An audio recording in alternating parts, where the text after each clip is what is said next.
बिल्कुल, देखिए big stocks में मैं अभी थोड़े से लिमिटेड स्टॉक्स रखे, 9 बजे मैं कोशिश करूंगा और स्टॉक्स ऐड करने की। आशीष, सबसे पहले लुपिन, और लुपिन का ना 1 महीने का चार्ट दिखाइएगा जरा एक बार।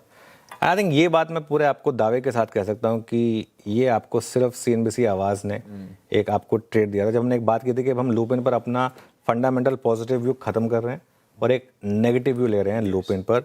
600 रुपये से हमने 2400 रुपये तक पूरा आपको एक पॉजिटिव व्यू रख के दिया था, 4 गुना हुआ स्टॉक। उसके बाद एक नेगेटिव व्यू लिया था बहुत समय के बाद, और एक लॉजिक दिया था कि क्यों, क्योंकि एक सेंस बन रही थी हमको लुपिन की पिछले क्वार्टर के अर्निंग्स के कॉन कॉल के बाद कि यहाँ पर peak earnings are behind them. अब उसके कंफर्मेशन मिल रहे हैं, 1 महीने में ऑलरेडी 9% गिर चुका है और तेज़ी के ट्रिगर यहाँ पर कम हो रहे हैं।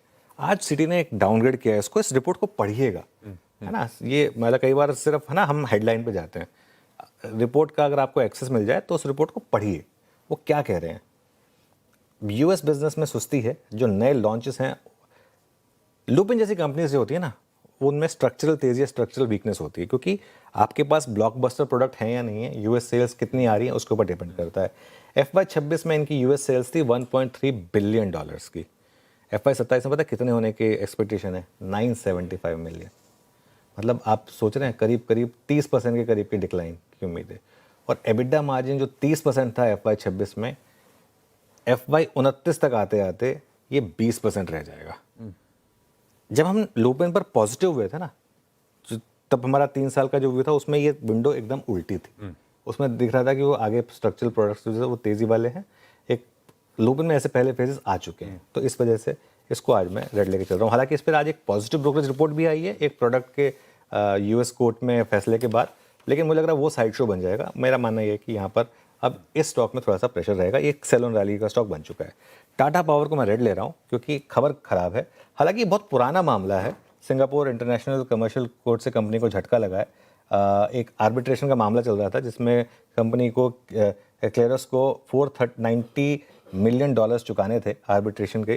कंपनी ने इसको चैलेंज किया था। इन्होंने रूस में 2013 के दौरान मिलकर कोल माइन के लिए बोली लगाई थी। अब कंपनी ने ये कहा है कि इसमें अपील करेंगे इसके अगेंस्ट, लेकिन मुझे लग रहा है एक बार तो सेंटीमेंट नेगेटिव यहाँ पर होगा, इस वजह थोड़ा सा नेगेटिव होगा। एक सेंटीमेंटल पॉजिटिव आज मुझे लग रहा है वेदांता और वेदांता एल्यूमिनियम, इन 2 स्टॉक्स पर नज़र रखें। वेदांता रिसोर्सेज ने ग्रुप की कंपनियों में हिस्सा बेचने की खबरों का खंडन किया है। अब 2 सबसे बड़ी कंपनियां यही हैं, एक वेदांता एल्यूमिनियम। तो यहाँ मुझे लग रहा है, हालांकि ये स्टॉक्स कल काफ़ी चल चुके हैं और आज मेटल्स पे थोड़ा प्रेशर रहेगा, तो इस वजह से इस चीज़ को आप ध्यान में रखें, ये कैविएट रहेगा। लेकिन ये 2 और स्टॉक्स होंगे जो आज मेरे रडार पर रहने वाले हैं। बिल्कुल ठीक।